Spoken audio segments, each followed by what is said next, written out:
Hi friends, hello, hi, how are you? I hope you guys are having an amazing day today. Hello, hi, welcome to this absolutely massive video. I already know that this video is going to be like 12,000 years long, so I apologize in advance.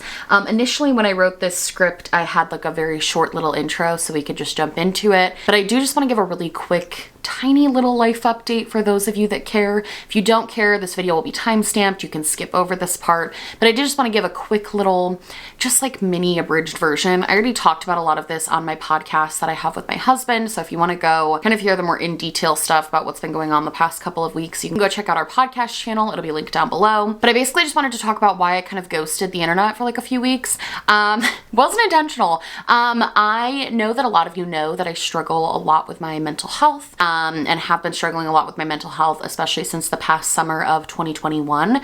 And that is still something I'm dealing with on a daily basis. It's still something that's very hard for me. I find that right now, when there are setbacks in life, it tends to set me back mentally as well, which can make filming and uploading kind of difficult, which sucks because I like doing this. I just have been having a lot of problems, like actually being able to sit down in front of a camera and like talk. But basically, if you don't follow me on Twitter, I know I talked about a little bit of this stuff over there. In the past 2 weeks, Charles's, my husband's grandfather passed away, which was obviously very difficult for everyone in our family. I feel like losing a grandparent, especially this one, just because it was our last kind of grandparent between the two of us.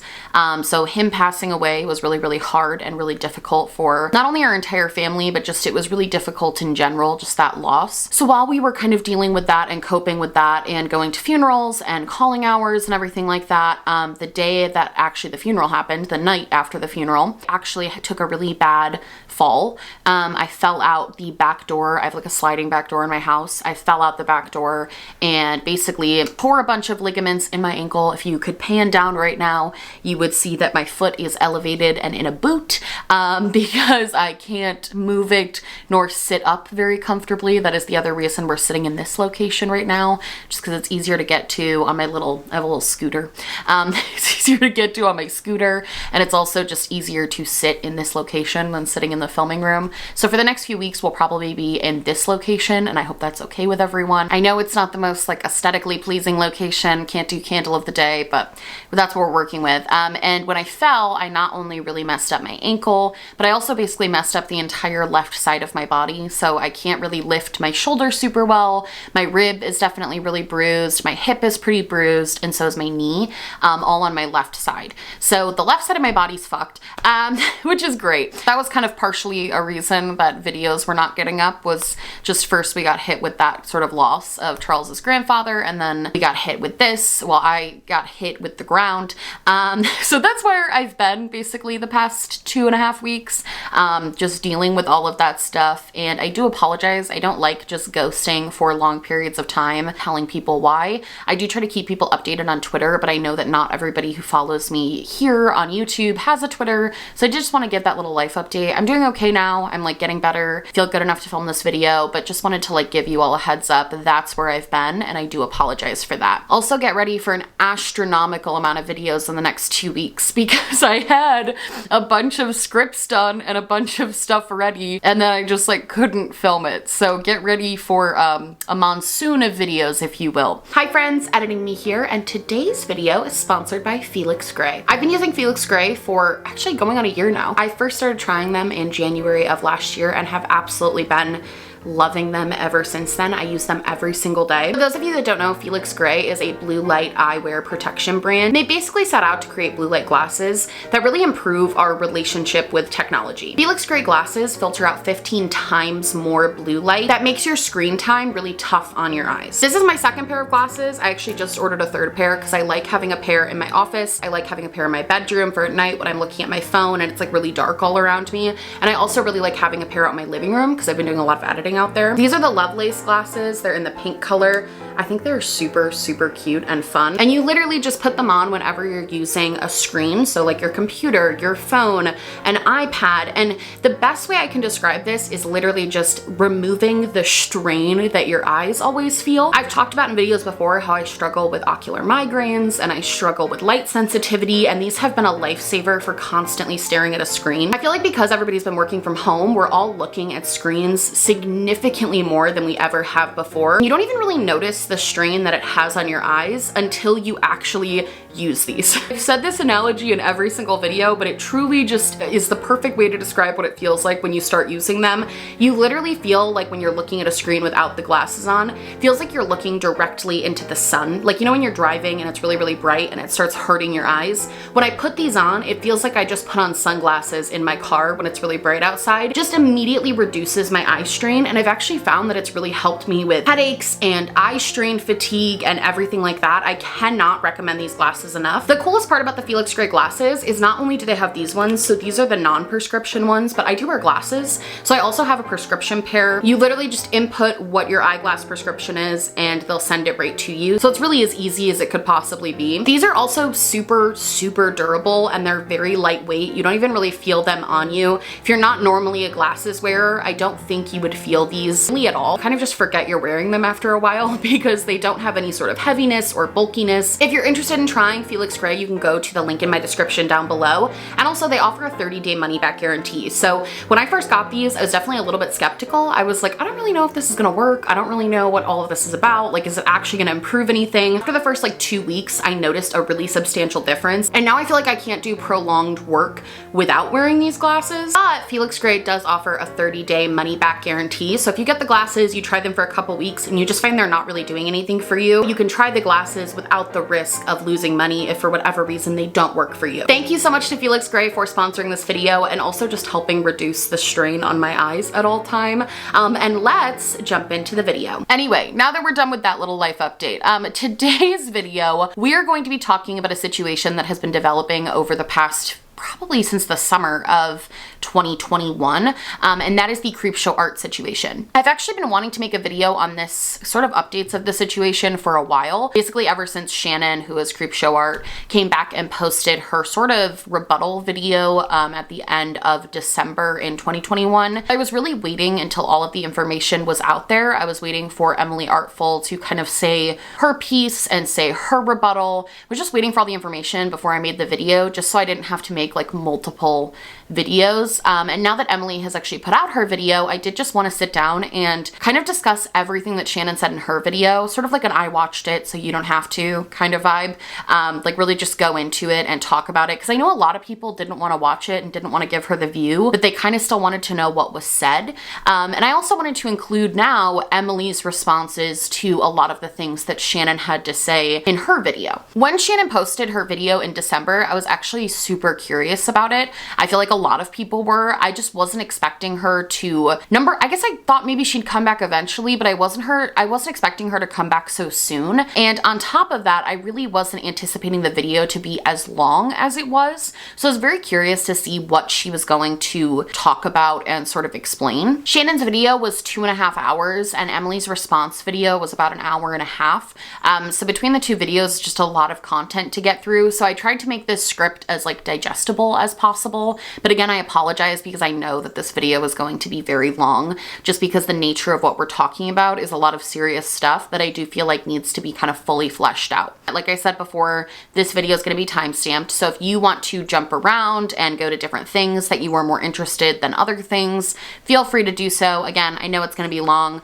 but without further ado, let's jump into breaking down the Return of Creepshow Art and also talking about Emily Artful's response. I do want to give a really quick recap of what actually went down this summer, just in case you don't remember or you're unsure. Again, this is a very abridged version of what happened. There's a ton of videos. I even made a video at the time about like what happened, but this is just sort of a refresher for why these two videos by these two creators were made in the first place. In the summer of 2021, Shannon was exposed by a site called LolCow, which I had never heard of until this stuff started happening, but Shannon was exposed by a few of the moderators on that site for basically self-posting. They exposed exposed her entire post history. Lolcow, if you don't know, is like a completely anonymous website, but they can still track who is posting based on IP addresses and your cookies on your internet. Like, still really easy to figure out who is posting what. And basically, the moderators on Lolcow figured out that the person posting all of this stuff was Shannon, and that she was self-posting herself, which is essentially a really big no-no in communities like that. You're not really supposed to go on websites and post your own content pretending to be someone else or pretending to be like a fan. And even worse, Shannon wasn't just posting her own content pretending to be a fan. She was posting her own content and saying like negative things about it in order to get people to like disagree with her or just start a conversation around herself. So essentially the Lolcow admins exposed that this person who was posting all of this stuff was Shannon and exposed her post history. In these posts, she was not only self-posting and sort of shit-posting herself, she was also shit-talking a lot of her supposed friends on YouTube, like Ready to Glare. She was just saying really negative things about people that were supposedly in her friend group. And on top of that, there were many posts where she was using slurs and homophobic language and just generally offensive things. And at first, Shannon tried to say that the person who did all of these posts was not actually her, and that it was instead a person who had been stalking her for a number of years. And I think initially people did believe her. Like, I believed her at first. I actually kind of knew Shannon. We weren't like best friends, but I talked to her a number of times and like was getting closer to her right before all of this had happened. And she basically made a community post where she said that all of this was the case of a stalker. And I think a lot of people were really inclined to believe her at this point, because up until this point, there wasn't a lot of reason to believe that Shannon would do something like this. As far as commentary channels go, she was pretty credible, at least to like the extent that you can be as a commentary channel. Obviously, she pissed people off for like her viewpoints and opinions on things, but she was pretty credible. So a lot of people, including myself, believed this and was like, oh my God, like you've been hacked and stalked and now you're being accused of this stuff. Like, that's terrible. But as more people did research into what actually caused the people at Lolcow to think that Shannon was posting these things,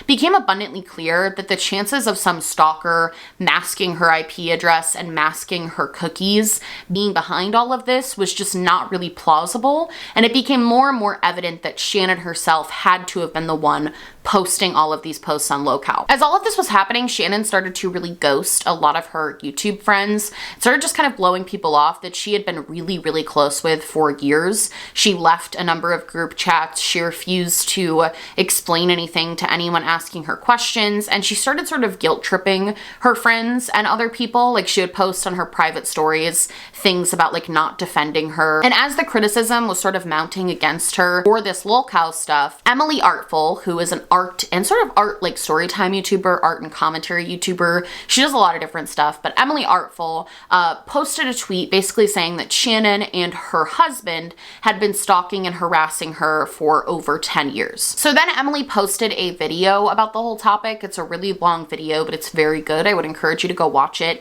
if you want to just hear Emily's side of the story. But Emily posted a very long video which she detailed sort of the receipts that she had of this stalking taking place. And she also talked about the fact that Shannon's now husband actually assaulted her when she was under the influence of drugs and unable to consent. Emily also talks about the fact that Shannon and her husband would frequently try to intimidate her and gaslight her, had caused her to lose jobs, caused her to lose a bunch of opportunities, made her very fearful for her life. And after this video came out, this whole situation really blew up, and Shannon actually started just hemorrhaging subscribers. She actually lost the most percentage of subscribers that anyone on YouTube has ever lost due to any sort of scandal. So nobody in the history of YouTube, percentage-wise, has lost as many subscribers as Shannon has. And her response to a lot of this was to post on her Instagram stories that she was like gonna come back when she could legally prove all of this to be false.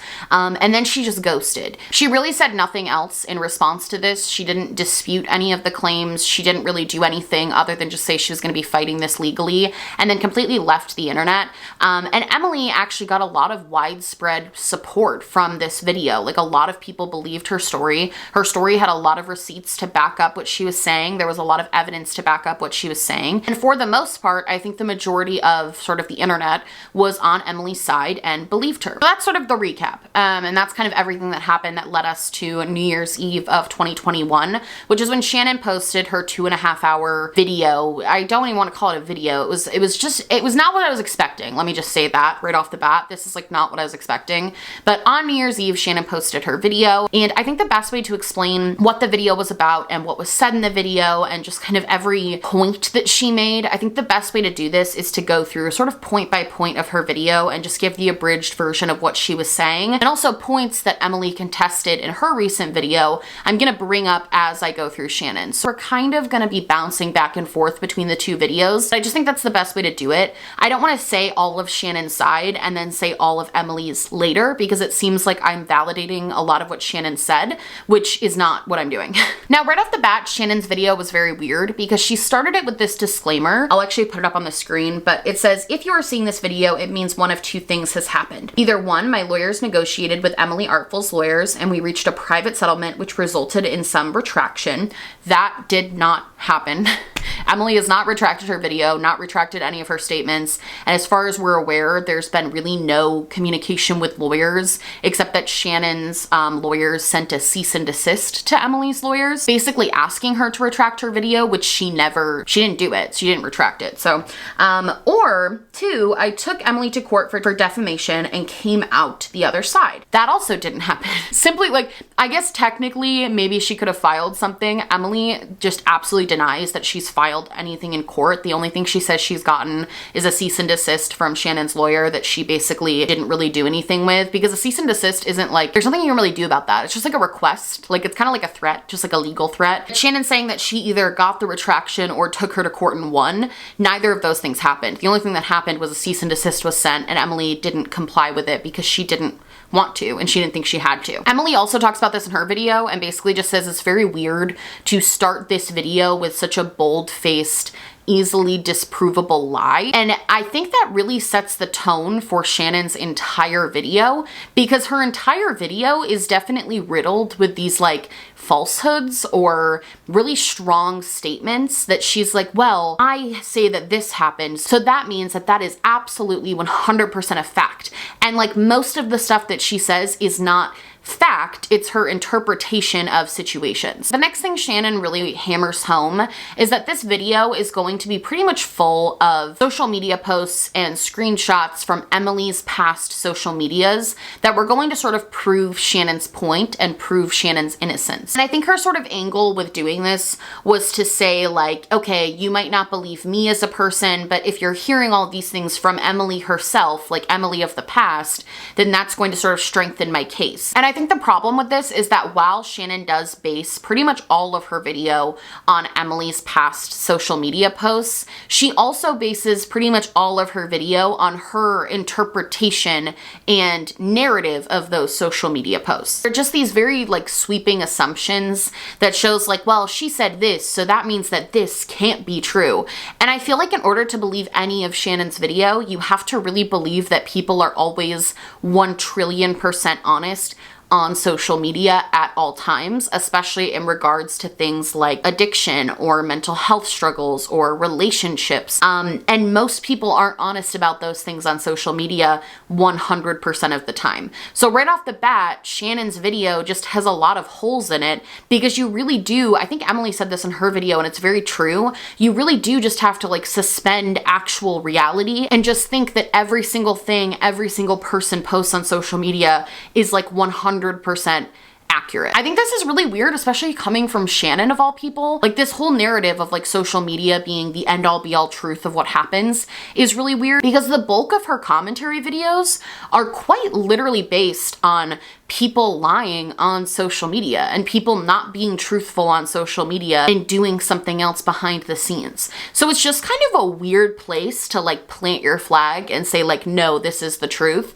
Just like a weird argument to make, especially from someone like Shannon. Also, I think just right off the bat, if we're summarizing the entire video before we get into like the nitty gritty, I think right off the bat, one of the biggest issues with Shannon's video is that in order to believe a lot of what she's saying, because a lot of what she says is like, well, I have friends that would back back me up. And like the friends don't ever come in and say anything. Like she's like, they would testify in court for me. Like I have people. Or she'll be like, Anthony, who's her husband, told me this. So that means that this can't be true because that's what he said. It's a lot of the like source, trust me bro vibes. The problem is, in order to really believe anything in Shannon's video, you have to trust her. Like you have to trust her word, and you have to think that her word means anything. And honestly, I don't know a lot of people that think that her word means anything right now. Just as a spoiler alert, if you were hoping that she addressed anything to do with the lolcow situation, anything to do with what she did to her friends, anything to do with any of that, if you were hoping she covered that in this video, she doesn't. She doesn't ever talk about any of those things.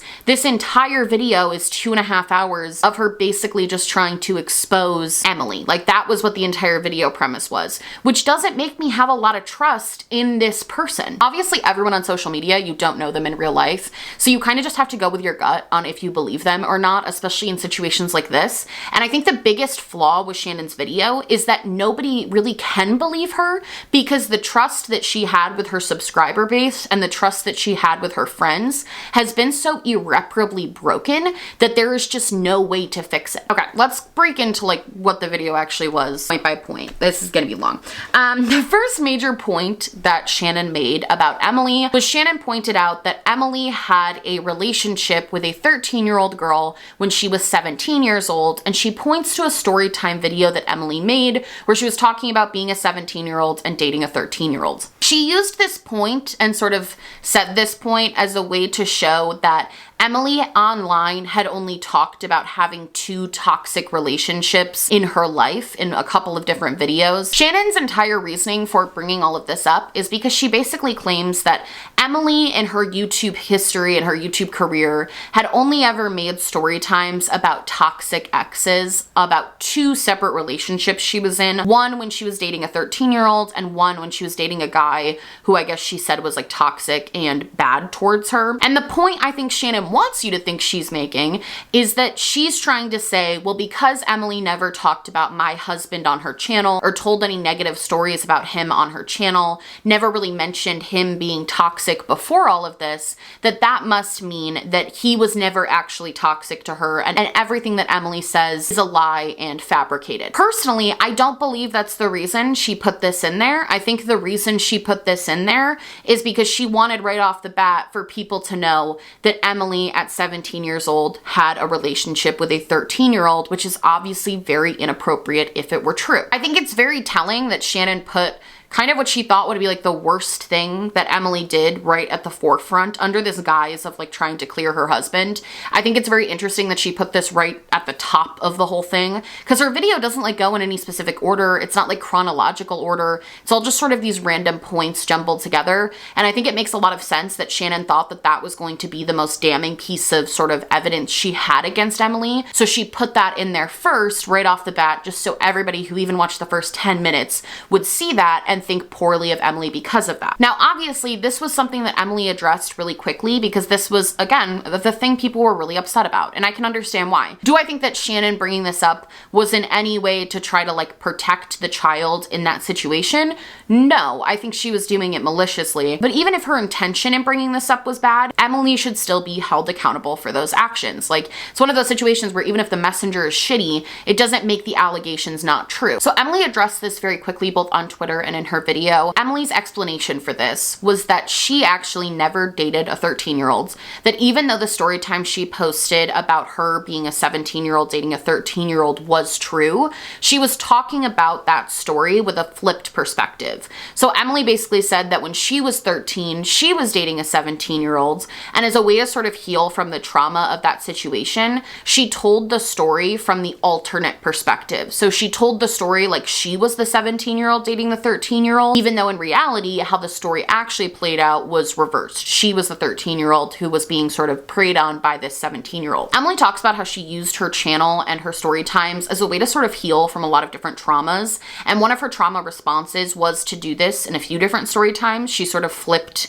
the narrative of who she was talking about and spoke from the abuser instead of the perspective of the victim, because she was trying to work through that trauma, and also because she still had a lot of shame and embarrassment about a lot of the things that happened to her when she was young, which, to be fair, is a very common feeling when you are in abusive situations and abusive relationships. I did see a lot of people sort of questioning this because they said that they didn't really believe that that was true. They weren't really sure why someone would do that. They weren't really sure if that was accurate. And honestly, I don't know what actually happened. I don't know either of the people involved. I don't know about anything about the relationship. I don't know anyone. And I think with this video in general, it's kind of a lot of, I don't want to say he said, she said. It's like she said, honestly, with this. A lot of the stuff that they say, it can't fully be proven to be true or not true. You kind of just have to go with who you believe. And on this particular instance, I actually do believe Emily. Number one, Emily is not really shy about owning up to points when she feels like she did something wrong. She doesn't shy away from the fact that she has done some fucked up things, and she doesn't try to like pretend she didn't. And number two, I do think that people deal with trauma in very complex and different ways, and I can absolutely 100% see someone doing what Emily did as a coping mechanism in order to deal with what had happened to them. I don't think it's okay for the internet to like police trauma of people or try to say that that's not a valid thing to do to try and get over trauma. And on top of that, there's been nobody that's come forward to be like, oh, I was the person in that relationship, or like I was the 13-year-old when Emily was 17, or there's been nothing like that. There's really just been Emily's account of what happened. And it does make sense to me that she would tell this story from altering perspectives as a way to deal with trauma. I think trauma responses are very valid. I think all trauma responses are valid. And in this particular sort of instance, I do believe what Emily is saying. And also Emily does talk about in her response video that a lot of times when she does this sort of role reversal thing, she's often a lot more critical and almost mean to the person in the story that is actually supposed to be her, because she just has a lot of feelings about herself and a lot of anger towards herself and embarrassment towards herself, like all of these really normal feelings that come along with trauma. And if you watch a lot of the videos where she mentions that she did this switch thing, you can see that. So it does kind of add up that this is something she probably was doing for a period of time on her channel, was like flipping the narrative. So again, I think everyone is entitled to believe what they want to believe about that situation. I'm not going to say any person is wrong, because I could be wrong. It totally could have happened and Emily's just like making excuses, but that was sort of my interpretation of the situation. Anyway, the point that Shannon was pretending to make was that because Emily has never mentioned her husband Anthony before in any of her story times about toxic relationships, that basically invalidates Emily's entire story that Anthony was ever toxic or abusive to her. And Shannon also says that in the 4 months that Anthony and Emily were dating back in 2011, Emily was drug-free. And this is the part that was really gross to me in general, just right off the bat, is that Shannon really openly tries to dissect Emily's past drug use and sort of tries to make up a timeline for Emily's drug use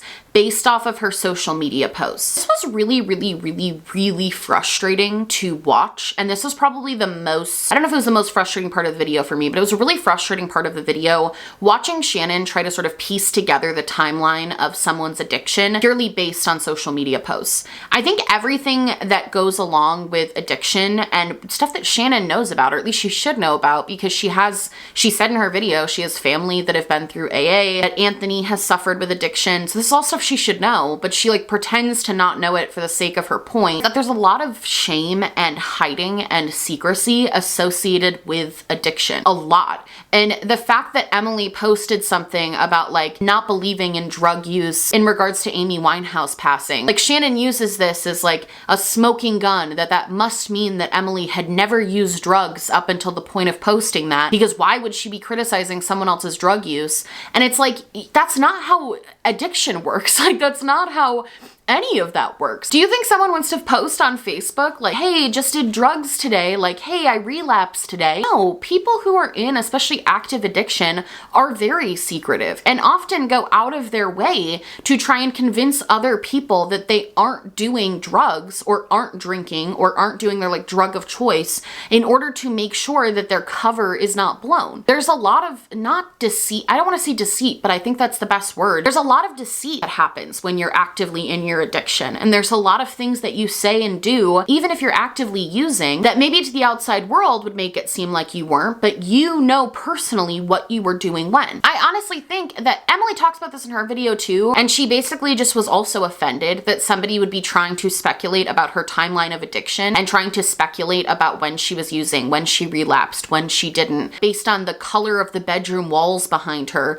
Like, Shannon was literally trying to say that because Emily was living at her dad's house, which you could tell because in her dad's house, there's bright pink walls behind her in her Instagram photos, so you could tell a timeline there. It's just gross. Like, speculating about someone's drug use like that and speculating about someone's addiction, speculating about their history with addiction, speculating about their sober dates, speculating about relapses, speculating about all of that stuff is just so fucking disgusting, and it's also stupid. It was such a moot point for Shannon's entire video to try to use old Instagram posts as a way to prove, well, Emily couldn't have possibly been using at this point in time because based on this, this, and this, her sober date was this day. Did you ever think she just lied about her sober date? Like, did you ever think that she just didn't want to tell a bunch of people that she had relapsed and that's why she said her sober date was one day and then it was another day? Just disgusting. Like, I don't understand this whole point of her video trying to disprove Emily couldn't have possibly been in active addiction when she said that she was based on Facebook posts. It's just like the most ludicrous thing I've ever heard. On top of speculating about her history of drug use and her sort of addiction timeline,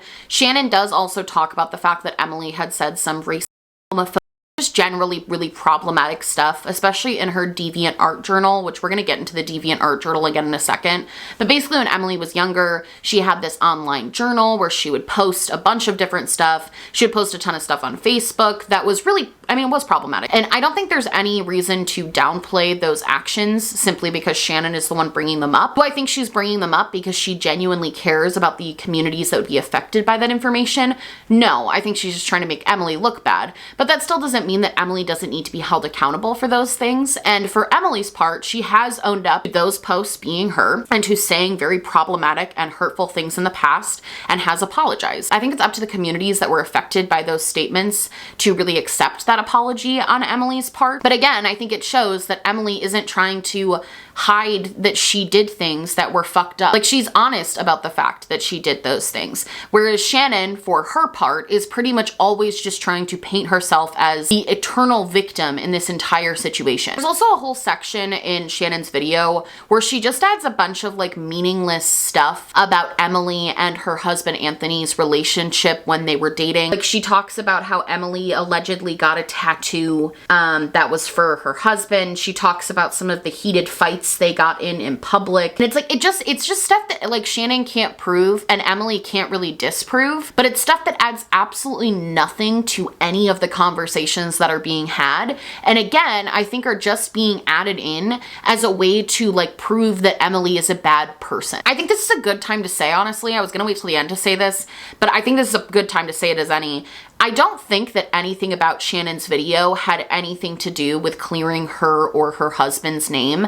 I don't think she thought she was going to be able to clear her husband's name. I think she knew that in the court of public opinion, she was pretty much done for. Like, I don't think this video was for that reason, despite what she wants to say. I personally think the reason she made this video was to expose every piece of dirt she had ever collected on Emily through all of these years of doing all of this stuff to her, and just expose it in one foul swoop to basically just try to take Emily out with her. Like, it was one of those if I'm going down, you're going down with me things, because that's the only reason I can rationalize why she would include that they like got into a heated fight in public, or that like Emily tried to show up at her husband's job and had to be escorted away, which Emily obviously denied. I think the weirder part about all this too is that Shannon paints all of this as if it's fact. Like, she uses such strong language in this video and also in her Google Doc like script that she has. It's just this incredibly strong language, basically saying that there's no even possibility that anything she is saying is false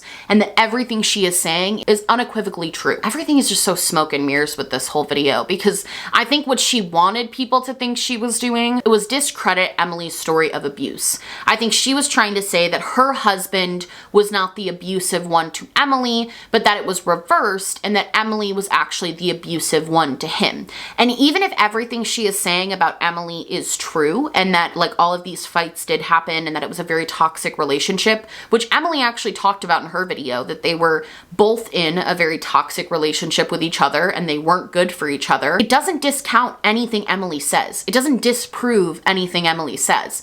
Two things can be true. Both of the people in that relationship, Anthony and Emily, could have been bad to each other and could have done some toxic things to each other and could have hurt each other and done things that were not great. It doesn't negate nor disprove anything that Emily said, so I don't understand why it's being included in the video. And there's also a very large part of Shannon's video where she goes through old story time videos and old social media posts from Emily and tries to sort of paint this pattern of behavior that Emily has this history of accusing people of abuse and accusing people of horrific things and accusing people of all of this like malicious stuff. And I think the point of this part of the video is to try and just cast doubt on what Emily is saying. Like basically just trying to say that Emily accuses people of this stuff all the time. And I think the implication was that Emily accuses people of these things for attention. Shannon uses story times that Emily created on YouTube and also a lot of old social media posts, like I said. And just before I even get into what she said, in Emily's video, she basically says that Shannon just makes a lot of assumptions about who her story time videos are about and who her social media posts are about, and that a lot of her assumptions about who these things are about are not at all correct or accurate of who they are actually about. That's Emily's perspective. She feels like a lot of the stuff that was mentioned here is not at all accurate. But Shannon points to a video where Emily said that one of her exes threatened to commit suicide when they broke up and also cheated on her. She also said that Emily accused one of her exes of getting her into drugs. She tries to point to her sober date by showing a clip of Emily singing a song in 2016 from her Instagram, where Emily sings that she'll be 3 years sober at a certain date. The video was posted in 2016. Shannon tries to say that 3 years prior to that would have been sometime in 2012, which when you actually do the math is not accurate. If you do the math from when she posted the video, it would have been November of 2013, not November of 2012. And it's only you literally just have to subtract 3 years off of the date that Emily posted that and you would have done the math correctly. So Emily makes a really good point that a lot of the stuff in Shannon's video and a lot of the points she made were just things that she hoped people wouldn't look too much into. Emily does clarify, which honestly,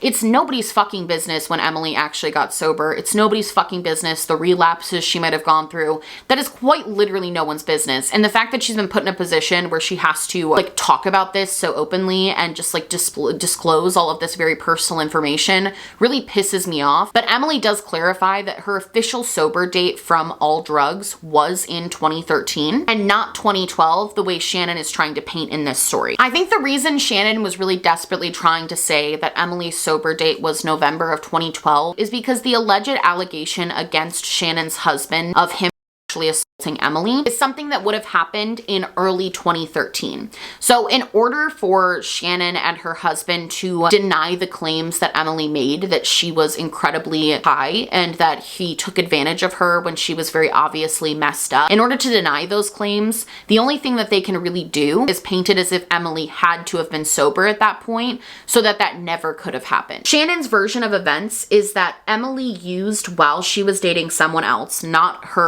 Anthony. She got clean and moved in with her dad, and that means that even though Anthony went over there and him and Emily did engage in a sexual encounter, which is something that Anthony has admitted to in court documents, that because Emily had to have been sober, based on social media posts, that means that that never could have happened. However, in Emily's response to this, she says that if anything, him admitting to when one sexual encounter took place actually gave her a lot more to go off of in kind of the looking for the truth of what happened to her, because she says that because she was actively kind of in and out of sobriety and she was going through a lot at the time, and she also didn't necessarily recognize what had happened as abuse at first, she really struggled to figure out when exactly this happened and what actually happened and sort of how everything went down. But because Anthony admitted to this sexual encounter in a court document, Emily was able to go back through their Facebook messages and find what she believes to be the messages from the night that this attack happened. Now, Shannon in her video really states that there is no way that Anthony would have ever done this because he had a zero drug policy, just because he himself was in recovery. And Emily actually corroborates that. Like, she says that for the most part, he really did not like when other people were using drugs around him, and that she often would try to hide the fact that she was using around him. However, Emily shows the Facebook messages with Shannon's husband from the night that this incident took place. And she shows that in the Facebook messages, she was very clearly inebriated by something. She was sending messages with tons of typos that didn't make a ton of sense. And then there was some sort of call that happened, and that's when he came over. And I just want to say right now, like, I really, really despise the fact that Emily has had to disclose all of this personal trauma to the internet in order to clear her name. I just think it's gross that she had to like go through the Facebook messages from the night that she was assaulted in order to prove her innocence against somebody who is trying to use like a Facebook post from 2011 to prove that their husband never did something like this. This sort of case that Emily and Shannon are both laying out, I also think Shannon's husband was involved in the making of this video. So I think this is also kind of his rebuttal to this claim and sort of his defense against this claim. And honestly, while it is a he said, she said situation, and like I said before, I think everyone who's watching this is entitled to believe what they want to believe. I am much more inclined to believe Emily in this situation. She had the Facebook Messenger sort of proof and evidence that there was some sort of encounter that night and that she did seem incredibly inebriated when she was talking to him. And on top of that, I, just because of my own personal stuff, am always much more inclined to believe a victim. I do not see what Emily would have to gain in the slightest. If anything, I can only see negatives in having her story doubted by a bunch of people,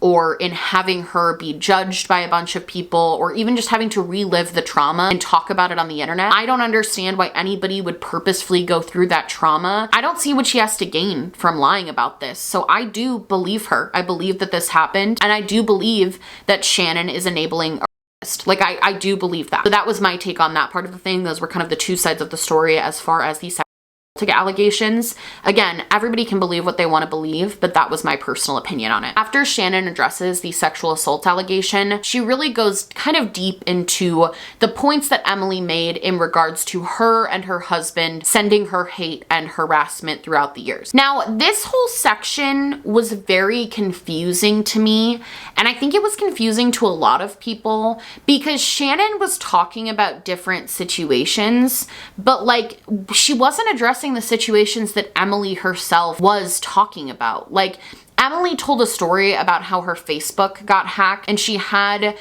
images of her as a minor on her Facebook. I think she put them in photo bucket or something, and that somebody hacked into her Facebook account, took those photos, and in turn got her fired from her job. Like, that was the story Emily told. However, in Shannon's video, she goes on this whole long like storytelling spiral talking about how Emily used to do and how she used to be a cam girl and how videos of her being a cam girl are what got leaked, and that they only got leaked to her job because she was a part of the anime community and she pissed off a bunch of people in the anime community because she was doing like anime reviews in a bathtub, and how she didn't have proof of the bathtub video existing because it was taken down, but she had commentary from people. It was just this very long segment where she was basically trying to blame the harassment that Emily got for a number of years on the anime community for being mad at her about this one video that she posted. She was basically trying to introduce an alternative suspect. Like, if this were a court of law, that's what she would have been doing. She would have been trying to introduce someone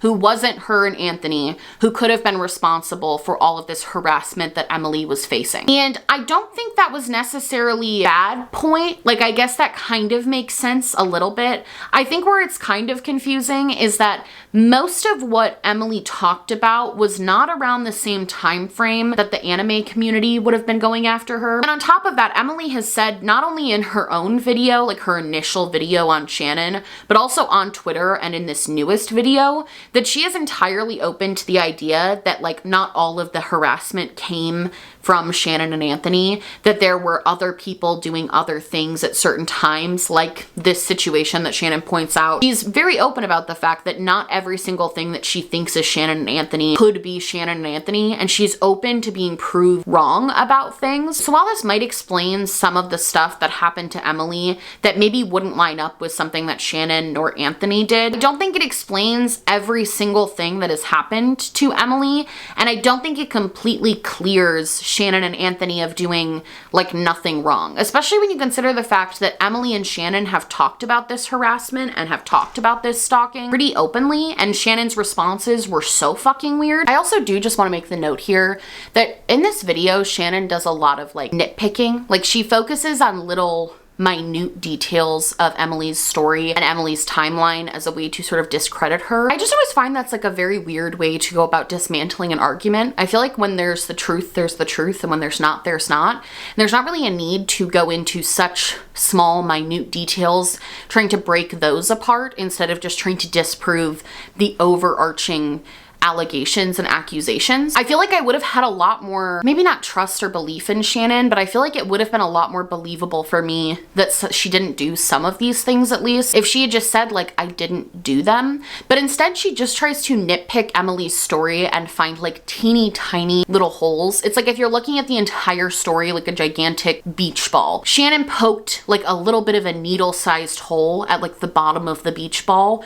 She poked like a couple of them, and it's deflating just slightly, but it doesn't deflate the entire story, and it doesn't disprove Emily's entire story. It just casts maybe a little bit of doubt on certain aspects of it. And I feel like when you're trying to prove your innocence, or you're trying to prove that you didn't do the things someone is accusing you of, if your only way to do that is to poke little tiny holes and little tiny inconsistencies, I don't have much faith in your overall argument, if that makes sense. So this next part of the video and Shannon's next point is kind of where things start to get really deep and just very strange. I think this is the part of the video where I genuinely just flat out, like, I feel like the opposite effect that Shannon wanted happened, because instead of finding it weird, the things that Emily did, it just like really affirmed to me that Shannon has been keeping very close tabs on Emily's life for a very long time. She has like lists of aliases that Emily uses, which Emily disproved a lot of these aliases and said that they like literally were not her. It seemed like it was somebody else like copying her accounts. But Shannon brings up Emily's Deviant Art Journal, which is an online journal that Emily kept in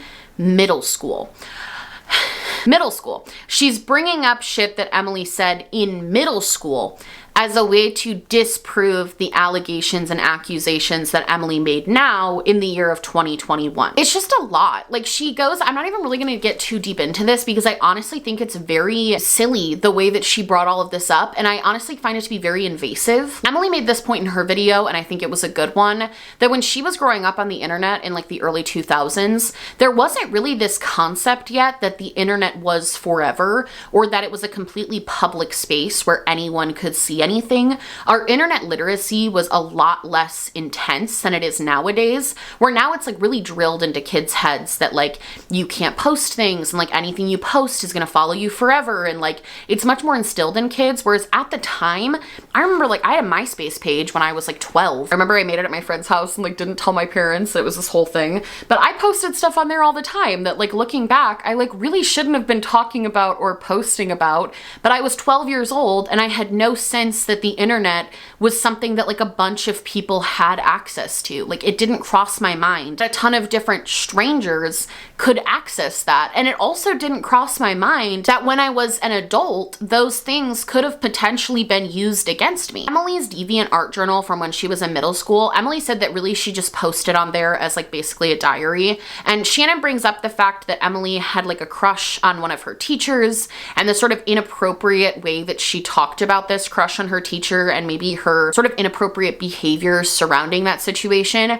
I don't care about any of this. Emily was 13 when all of this happened. And also there's no saying that anything she posted on that journal when she was 13 was true. Could have just been stuff that was like going through her head, like scenarios through her head. It could have been a number of things. And honestly, it doesn't matter. Whatever Emily posted on this online journal at the age of 13 means nothing to me. Like, it means nothing to the situation. It means nothing to anything. It doesn't prove anything about Emily's character. And the fact that Shannon even knows about this journal and knows about all of this information, knows about all of these old social media accounts, knows about all of these old aliases, that's only the type of information you would know if you had been genuinely stalking someone. Like, I don't know how you can make the case that you were never stalking this person and they were completely out of your brain and you never thought about them when you have all of this old dirt on them. Like, it just doesn't make any sense. Emily did make a response to these allegations, which honestly I don't even think she needed to, to. This was the point in the video that I think Shannon lost the very few people she had left because it just made literally no sense. But in her video, Emily did say that at the time she was on very extreme medications for mental health issues. And especially being a child, those medications can affect your brain drastically differently than they would in adults. Honestly, I mean, at the risk of sounding crass, like, I don't care. I don't care that Emily posted these things on an online journal when she was 13. This is so irrelevant to me. It says nothing about who she is as a person now. It says nothing about anything other than that she was a kid going through a lot of stuff. Like, that's all that says to me. I already mentioned this too, but Shannon goes back to the fact that Emily was doing cam work.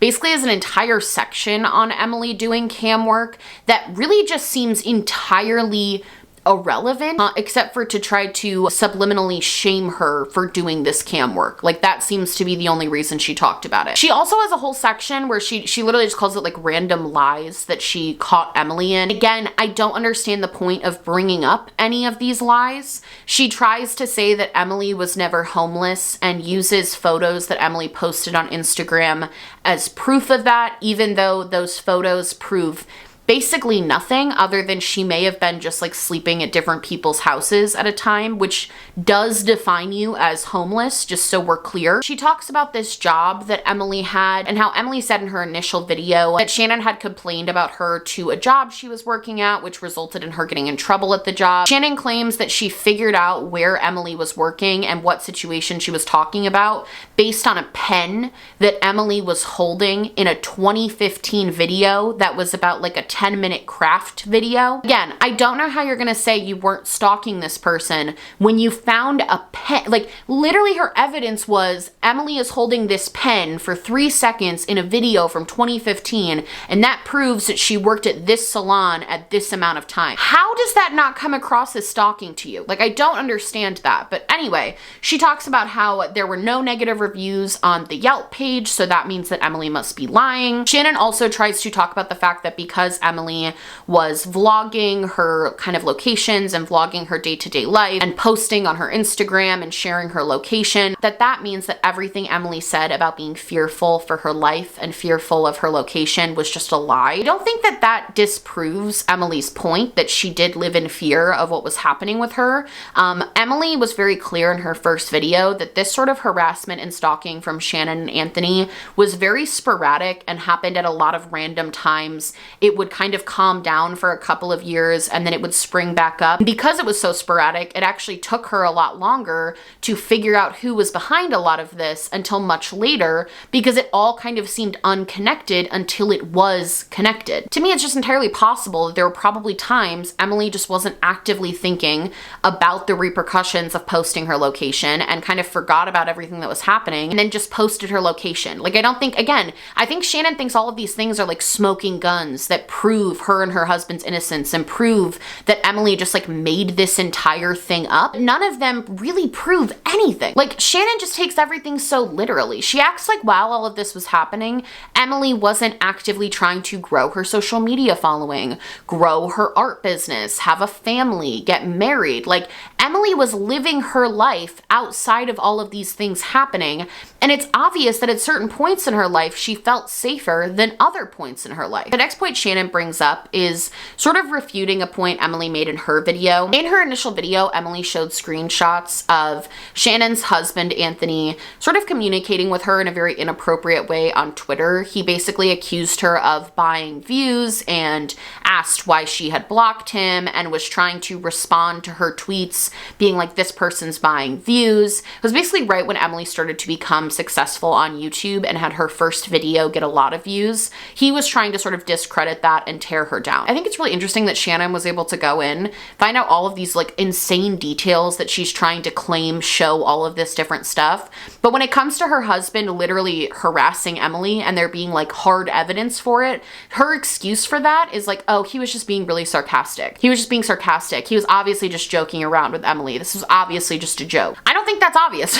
I don't think if somebody from my past, like somebody I dated, whatever, started trying to come for me and be like, oh, you just bought all all of your subscriber base. Your views are fake. You're trying to like tarnish my name and tarnish my image. I would not take that as a joke or someone just being sarcastic and joking around with me. I would take that as a threat and an attack, which is what it was. It wasn't him obviously being sarcastic or obviously joking the way that Shannon would like you to think it was. In her next point of the video, Shannon brings up the Rewired Soul and talks about that whole situation. And I wasn't even going to talk about this, that she actually mentioned me in this video and was kind of using me and a bunch of other creators who talked about the Rewired Soul as a way to make her point more clear.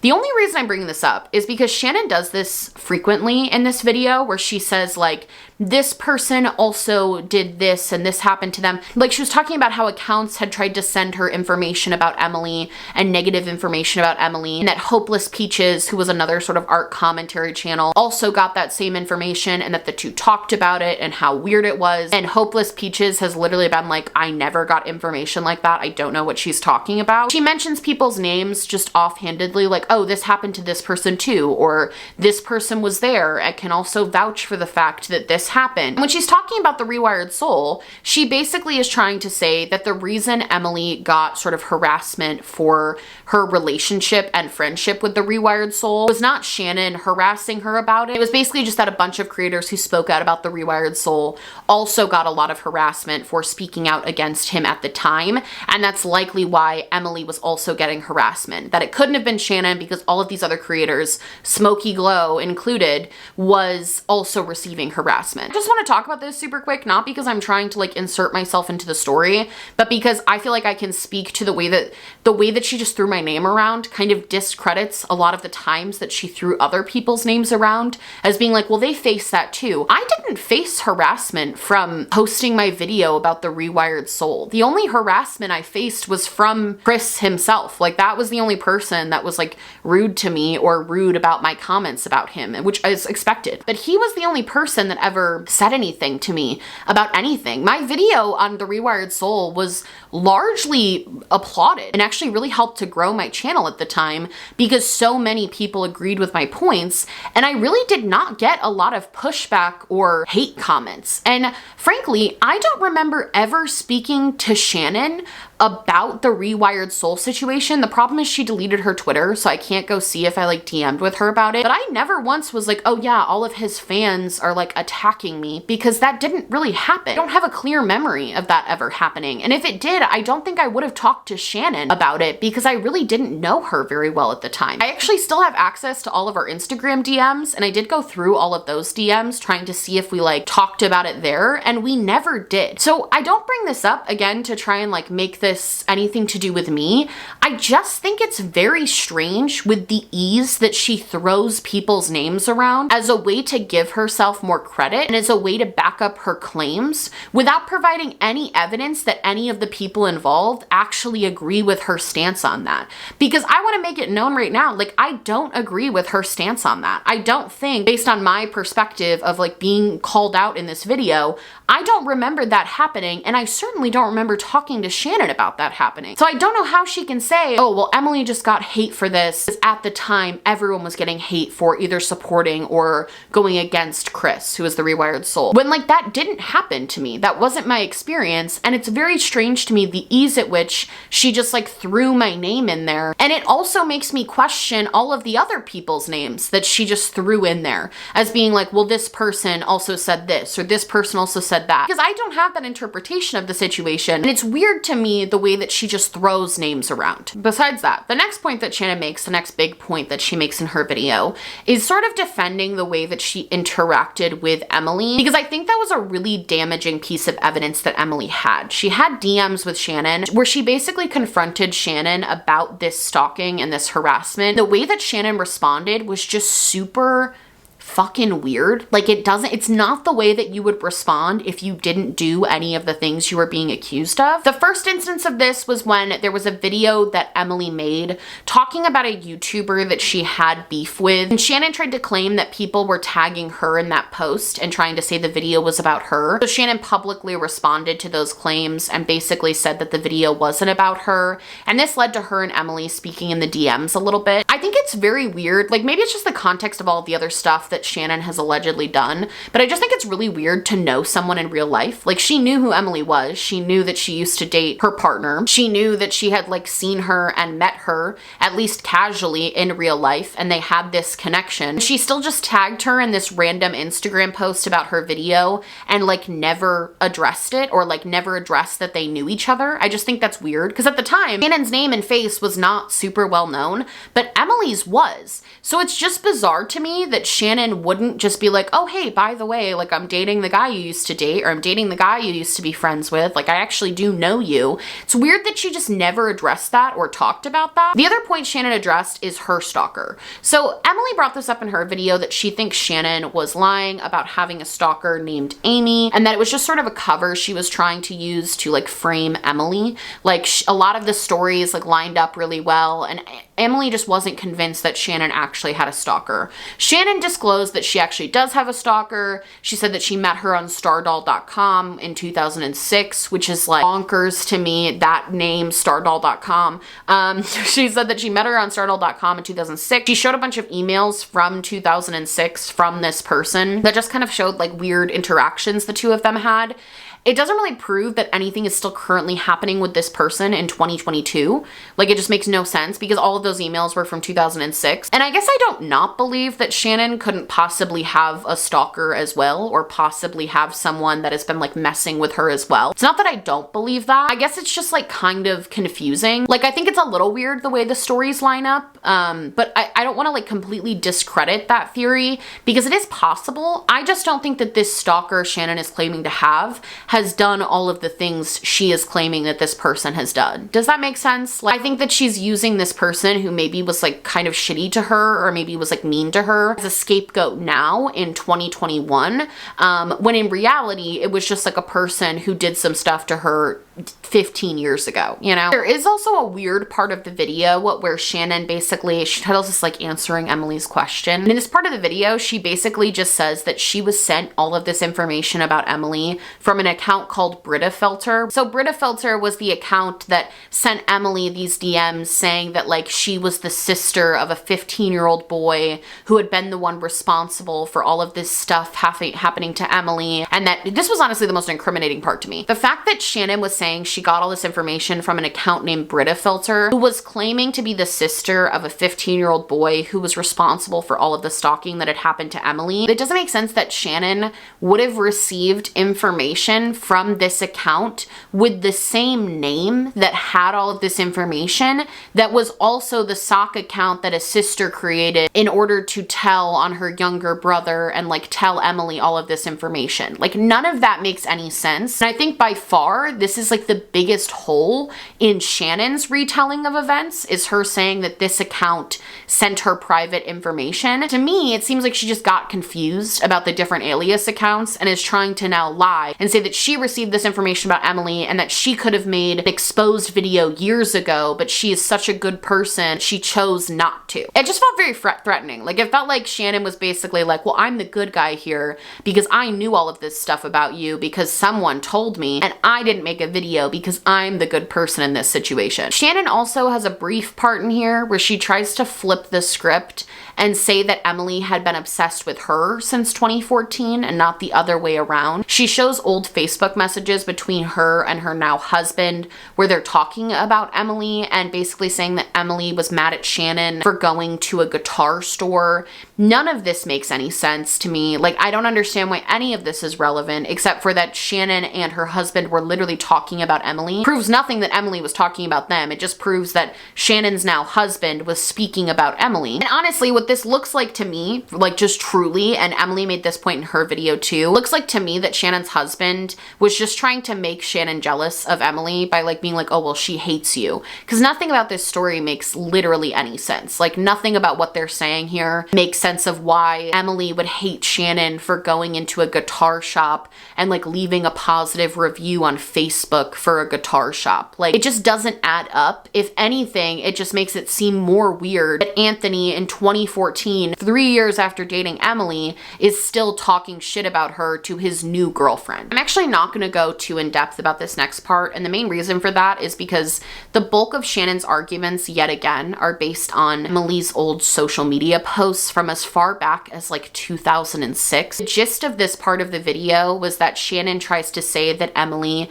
has falsely accused 16 people of abusing her in her life, and basically just trying to show the inconsistencies in her statements about abuse. Shannon tries to paint the picture that Emily said that her parents were abusive, but then retracts those statements. And I think that one is the most kind of obvious one to me, because it's like, obviously there's like relationships in your life that have highs and lows, especially relationships with your parents, especially when you're actively in addiction. Those relationships are going to fluctuate and be very different. I feel like to try and say that because Emily said she had a good relationship with her father in one post, but then in another post say that she doesn't have a good relationship with her father, and trying to use those two posts as evidence that Emily is like a liar and lies about her abuse or lies about things that happened to her, it's just super fucking weird. I won't entertain this anymore. Like, I feel like I've done enough talking about how basing your entire claim on social media posts being 100% reliable is fucking bad. Like, it's just a bad faith argument. So I don't want to get too into this, but she basically just goes through a fuck ton of Emily's social media posts trying to say that because she said this in 2011, but then this in 2015, that must mean that everything she said is a complete lie. Like, I'm just not entertaining that, but that was the gist of this part of the video. Shannon also defends herself against certain claims that Emily made. Emily basically tried to say that Shannon copied her hairstyle because Emily had split dyed hair that was orange and black, and Shannon also had a similar hairstyle to what Emily had. I actually thought when Emily made this claim that was like a little bit far-fetched. Like, it just felt a little bit too much. However, to be fair to Emily in thinking this, I actually understand why she would think that. If somebody was as obsessed with my life as Shannon is evidently obsessed with Emily's, I would also find every little coincidence to be suspicious and weird. Shannon does make the point that the hairstyles were shown at different years, so she's probably right. I don't think that Shannon was like trying to copy Emily's hairstyle. But again, I don't think that disproves Emily's entire case, because Emily was being skeptical about something that was just coincidental, but also was very weird in the grand scheme of events. Shannon also discusses how Emily claims that Shannon had drawn pictures of her. Shannon explains the origin of a bunch of the photos that Emily claimed were like her. Basically just says she never drew her. Again, I can see both sides to this. I can see why that would piss off Shannon, because if it's not true, it's not true. I can also see why Emily would see these weird coincidences and think that they might have something to do with her, given that she was being actively stalked by this person for years. Like, I don't think it's weird that Emily made that correlation. I don't think she was trying to be dramatic. I think it's just that when you realize somebody has been doing these types of things to you, and you realize they've actively been trying to hurt you for years, obviously every little coincidence you find is going to make you think that that is correlated and that is related to everything that you've been going through. She also goes on a bunch of weird tangents in this part where she talks about how like Emily was lying about being a model, and that she lied about being a professional makeup artist, and that Emily lied about, you know, pictures that she had posted for this like blog post that she did where she was like saying that she was naturally thin now as an adult, but she was chubby when growing up. She tried to prove that her weight never fluctuated the way Emily said that it did. All of this stuff is just so stupid. It means nothing. Like, it means nothing to what Emily said about Shannon and Anthony. It means nothing about the general story. Shannon's sole purpose in doing this, like I said, bringing up all these little things that like don't make any sense and don't matter to the context, is solely just to try to make Emily look bad. But frankly, I don't think Emily maybe like exaggerating a modeling career makes her a criminal or makes her a liar on all fronts. It means that when she was like 16, she did a photo shoot and was excited about it. Like, I just don't see how any of this is relevant to anything. That's basically the end of the Emily portion of Shannon's video, but there are a few other points that I do kind of want to talk about. This is the part that kind of got really frustrating on the Shannon front. Shannon spent the bulk of her video against Emily discussing all of the ways that Emily accuses people of things and how all of her accusations couldn't possibly be true because she's always accusing people of things, and how Emily always paints herself as this perpetual victim and how that's just not accurate and that couldn't possibly be true. And in the last like 25 minutes of Shannon's video, she does exactly that. She just like victimizes herself and points the finger at every other person in her life who has like allegedly fucked her over and takes no responsibility for anything she's done and only just shit talks and tries to expose and accuse a ton of other people of doing all of this horrific stuff. So it's not that I don't believe some of the stuff Shannon is saying.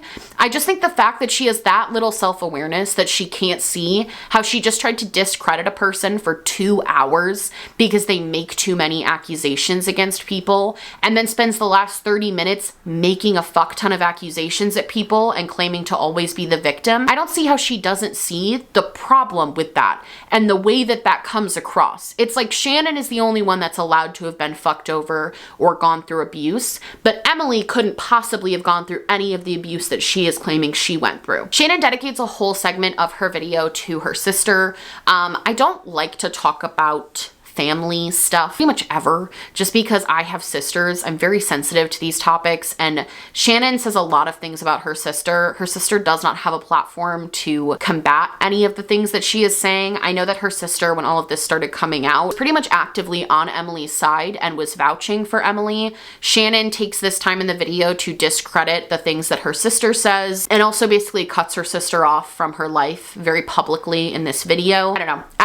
That type of stuff makes me uncomfortable. I understand why maybe Shannon thought she needed to address it because her sister was making public claims. It just also made me feel very uncomfortable because anytime family stuff is being brought into like internet stuff, it just feels kind of weird. But that was the gist of what she said, basically. She basically said everything her sister said was a lie and used their sort of past history and past problems as a way to validate the fact that everything she said was a lie and that she couldn't be trusted. With that information, what you will, I don't know her sister at all. I certainly don't trust Shannon, but what I would assume is that there's like a merger of the truth between the two stories that each sister told. I would assume that Shannon's sister probably has done some terrible things to her, but I would also assume that Shannon has probably done some terrible things to her sister. So I would assume that there's just like a merger of the truth. I don't think one person is outright lying. I think they're probably just both downplaying their own roles in the conflict that they have had throughout their lives. Shannon also addresses her friend from college who actually came forward and spoke out when all of this stuff started coming out with Emily. After Emily's video, one of Shannon's friends from, I believe it was when they went to community college together, one of her friends came forward and basically said that he could corroborate a lot of what Emily was saying. Basically said that Shannon was obsessed with Emily, that he caught Shannon, stalking Emily or doing things to try to ruin her life or being obsessive with Emily. And a lot of people took that as validation that Emily's video was accurate because this was a person that knew Shannon personally. Shannon basically turns around and accuses him of doing all of those things and stalking and hacking people's accounts and doing all of this stuff that she had been accused of. Again, I don't know this person. He doesn't really have a large following to defend himself on. But at the end of the day, this one is a little bit different to me because I don't see a reason that this person has to lie. Like, I don't see a reason this friend of hers has to lie about these situations. And the only real proof that she has is some like old Facebook posts from 2013 about this person that try to disprove what he said, but like also don't disprove what he said. I don't even know if I think this one is more a merger of the truth. I think this is just Shannon basically trying to cover her ass because I think that she knows that this person does know a lot of the stuff that she was doing personally. Like, that's how I feel about it. I think that she knows he knows a lot of stuff. So she's just kind of doing whatever she can to discredit his account of events because it's evidence that can be used against her. Then she gives her final statement. This is where she talks about the fact that two people that don't really know her, being her friend from college and her sister, came forward and were rude to her and backed up the stuff that Emily was saying. She basically tries to guilt trip her friends for not coming forward, especially the friends that she met in real life or friends she had close relationships with. with. She kind of tries to guilt trip them for not coming forward and speaking up for her. However, this is like really weird to me because I remember when all this stuff was happening with Shannon, she had a close friends Instagram. So basically like a private Instagram account where she would post more private stuff. There was like 20 people following it. I was one of the people following it. When all of this was going down, Shannon posted on that Instagram account and posted on that Instagram story and was like, hey, to all my friends, don't feel like you have to defend me. Make sure you like save yourself in all of this. Like, don't feel like you need to come out and defend me. It's weird to me that she wouldn't talk about that and say that she literally told people not to defend her, number one. And number two, there was no way any one of her friends could defend her because she didn't communicate what was going on with any of them. She ghosted all of them. She like literally ghosted every single one of them. They had no opportunity to defend her. They didn't know her side of the story. She didn't tell anyone her side of the story. Friendship, especially friendship on the internet and a friendship as a public figure, is not just blindly defending people because they're your friends.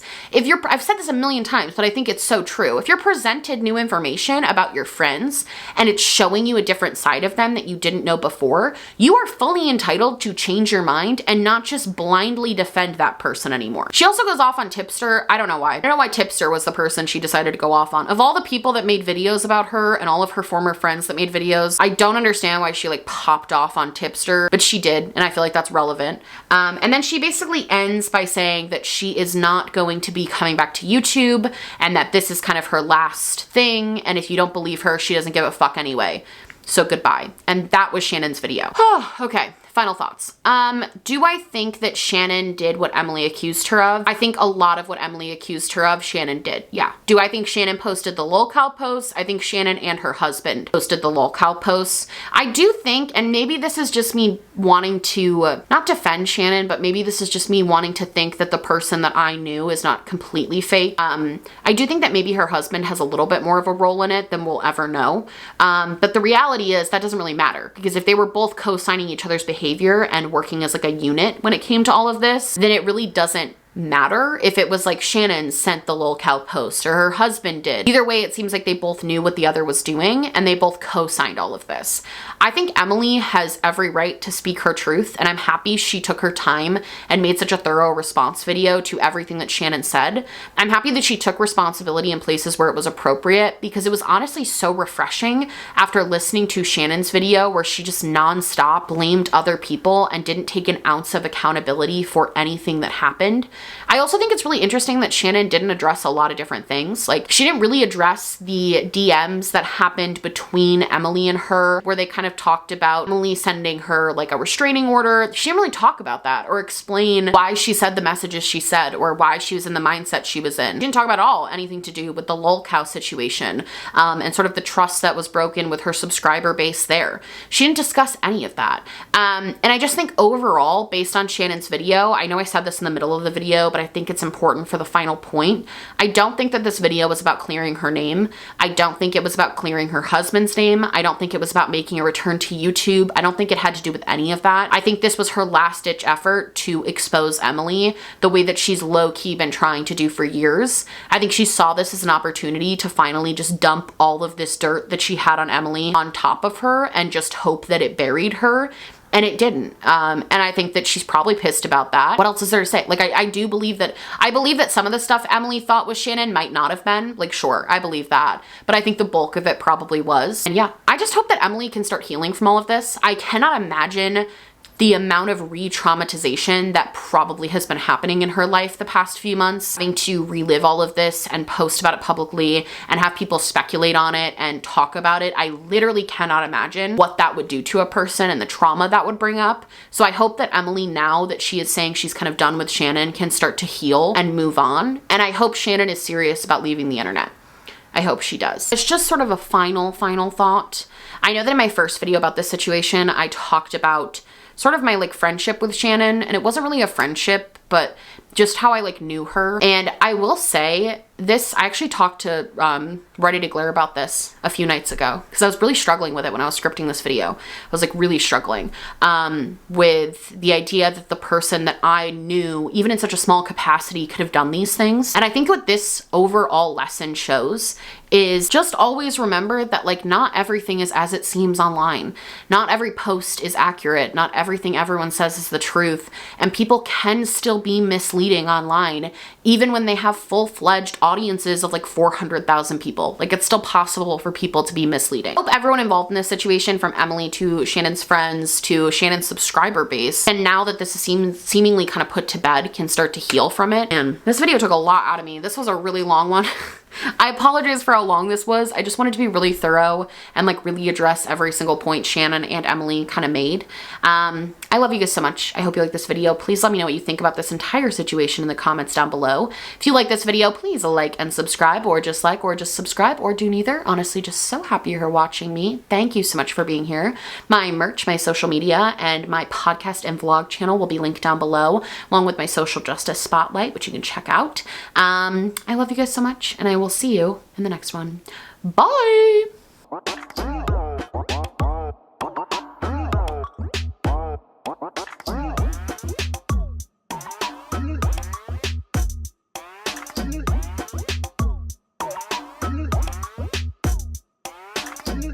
Wow.